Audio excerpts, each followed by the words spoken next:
Tu veux savoir reconnaître les raretés de cartes Pokémon et savoir celles qui valent un peu d'argent? Bouge pas, je te dis tout ça.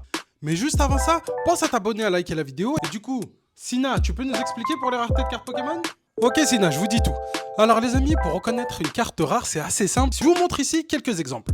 Attention tout de même, ce que je vous explique ici, ça ne concerne que le bloc écarlate et violet, c'est-à-dire les cartes les plus récentes avec le bord argenté autour. Si c'est un bord jaune, c'est pas bon.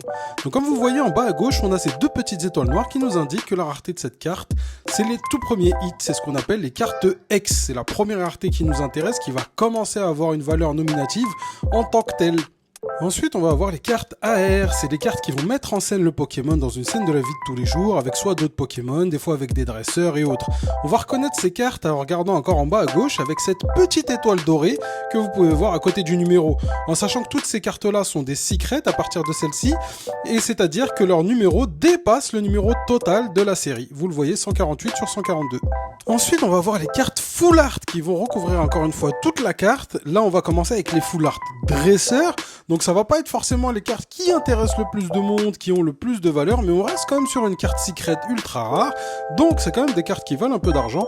2 étoiles argentées, c'est avec ça qu'on va pouvoir les reconnaître, juste à côté du numéro, encore une fois.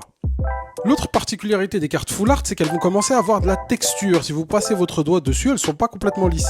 Ensuite, vous avez les Full Art Pokémon. Là, ça va être beaucoup plus intéressant en termes de prix et en termes de collection.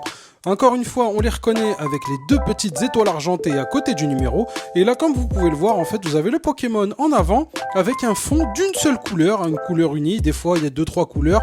En tout cas, vous n'avez pas de scène de la vie de tous les jours ni de décor, juste une couleur. Enfin, on rentre dans le vif du sujet avec les cartes SAR ou alternatives ou alt, peu importe comment vous les appelez. On commence par les alt dresseurs. Donc encore une fois, c'est une carte dresseur avec 2 étoiles dorées cette fois-ci. Là, on est vraiment dans les cartes les plus recherchées, celles qui vont valoir le plus d'argent. Pour les collectionneurs, c'est vraiment le Graal. Et voici une alt Pokémon cette fois-ci, ça va vraiment être les cartes les plus recherchées et celles qui vont coûter le plus cher. C'est souvent parmi les 3-4 alt Pokémon de la collection qu'on va trouver le top hit.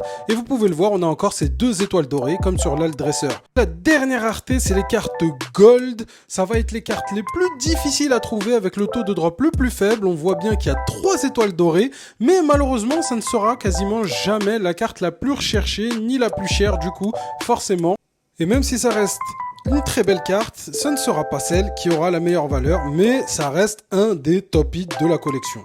Vous pouvez encore une fois voir les petites rainures, je vous le montre de plus près, il y a toujours la texture. À partir du moment où on dépasse la rareté des Full Art, on a des petites rainures de la texture sur les cartes. Voilà les amis.